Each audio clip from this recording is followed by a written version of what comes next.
വിശുദ്ധരോടൊപ്പം. May 24 ഏഴാം Pius മാർപ്പാപ്പ.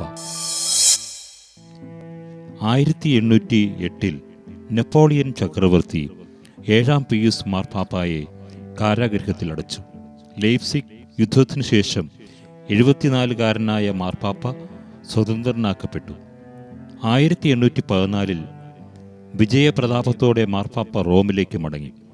1815 Waterloo യുദ്ധത്തിൽ നെപ്പോളിയൻ തറപറ്റിയെന്ന് കണ്ടപ്പോൾ ക്രിസ്ത്യാനികളുടെ സഹായമായ മറിയത്തിൻ്റെ തിരുനാൾ മാർപ്പാപ്പ സ്ഥാപിച്ചു.